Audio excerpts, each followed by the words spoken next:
नमस्कार दोस्तों, हमारे चैनल में आपका स्वागत है। दोस्तों, कई बार हमारे द्वारा जाने अनजाने में की गई कई प्रकार की गलतियां हमें बुरे प्रभाव और बुरा फल दे देते हैं, जिसकी वजह से हमें हमारे जीवन में कंगाली का सामना करना पड़ता है या फिर हमें कई प्रकार की चीजों का सामना करना पड़ता है, जिसकी वजह से हमें लगता है कि आखिर हमने ऐसी क्या गलती की है जो भगवान हमसे नाराज है और माता लक्ष्मी हमसे किस वजह से नाराज है। दोस्तों, कुछ चीजें ऐसी होती हैं जिन्हें दान नहीं देना चाहिए, ना ही किसी को खिलाना पिलाना चाहिए। दोस्तों, कई बार क्या होता है कि कई बार हमारी चीजें जो खराब होती हैं तो हम उन्हें किसी अन्य व्यक्ति को दे देते हैं, या फिर हमारे घर में कुछ ऐसी चीजें होती हैं जो हमारे काम की नहीं होती, लेकिन दोस्तों वो हमारे घर के लिए बहुत ही जरूरी होती है। उन चीजों को अगर हम किसी अन्य व्यक्ति को दे देते हैं तो हमें कई प्रकार की समस्याओं का सामना करना पड़ता है। तो दोस्तों, सबसे पहले आज हम आपको बताने वाले हैं कि गौ माता को भूल कर भी ये चीजें ना खिलाएं, वरना हमें जिंदगी भर गरीबी और दरिद्रता का सामना करना पड़ता है। इसके साथ ही कुछ ऐसी चीजें भी हैं जो अन्य लोगों को नहीं देनी चाहिए। तो दोस्तों, वीडियो में आगे बढ़ने से पहले आपसे निवेदन करते हैं कि वीडियो को पूरा और अंत तक जरूर देखें, साथ ही साथ लाइक जरूर करें और कमेंट के अंदर गौ माता जरूर लिखें, ताकि आपको जीवन में खुशियां मिलती रहें। दोस्तों, गौ माता को हिंदू धर्म के अंदर माँ का दर्जा प्राप्त है। गौ माता के अंदर 33 कोटि देवी देवताओं का वास रहता है। जो कोई भक्त सच्चे मन से और अच्छे दिल से गौ माता की पूजा करता है, उन्हें जीवन भर कभी भी दरिद्रता का सामना नहीं करना पड़ता। लेकिन दोस्तों, अगर गौ माता के साथ ये गलतियां करते हैं आप, तो आपको गरीबी का सामना करना पड़ता है। उस घर के अंदर लक्ष्मी कभी भी निवास नहीं करती हैं। तो दोस्तों, बात करते हैं उन चीजों के बारे में जो गौ माता को भूल कर भी नहीं खिलानी चाहिए, अन्यथा आपको जीवन भर कंगाली का सामना करना पड़ सकता है।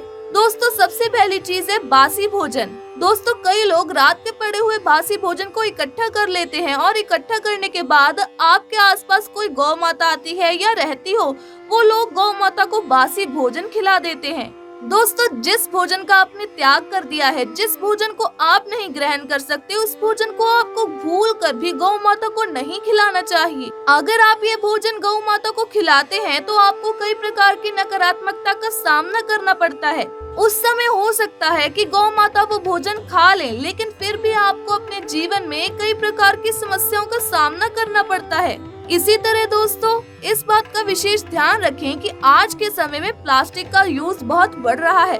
प्लास्टिक की चीजों में हम क्या करते हैं कि किसी प्रकार की खाने की चीज लेकर आते हैं और खाने पीने की चीजें लाने के बाद आप उसमें बचा हुआ भोजन या बची हुई सब्जी उस प्लास्टिक के अंदर ही लपेट कर बाहर कहीं फेंक देते हैं। और दोस्तों, जो आवारा पशु होते हैं उनमें गौ माता भी शामिल है। वो पशु आपके पास आते हैं और प्लास्टिक के साथ ही उस चीजों को खा लेते हैं। दोस्तों, आगे जाकर वो प्लास्टिक उनकी आंत में जमा हो जाती है, जिसकी वजह से उनकी मृत्यु हो जाती है। दोस्तों, इसका मतलब ये है कि आपने सीधा तौर पर तो कुछ नहीं किया, लेकिन इनडायरेक्ट रूप में आप गौ हत्या के पापी बन जाते हैं।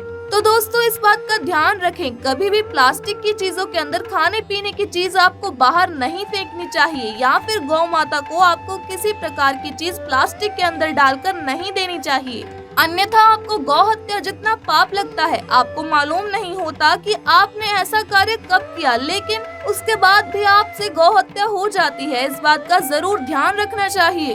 दोस्तों, इसी तरह आचार्य शुक्राचार्य के अनुसार बात करें तो गौ माता को पिंडदान की गई चीजों को भूल कर भी नहीं खिलाना चाहिए। पिंडदान की चीजों को आप कौवे को खिलाएं, किसी जगह प्रवाहित कर दे, अन्य जानवर को खिलाएं, लेकिन गौ माता को आप ना खिलाएं। आप बाकी दिन गौ माता को खिला सकते हैं, लेकिन विशेष तौर पर ध्यान रखें कि एकादशी पूर्णिमा के दिन पिंडदान की गई चीजों को गौ माता को भूल कर भी ना खिलाएं, अन्यथा आपको देवी देवताओं के क्रोध का सामना करना पड़ता है और आपको कई प्रकार के आर्थिक नुकसान भी हो जाते हैं।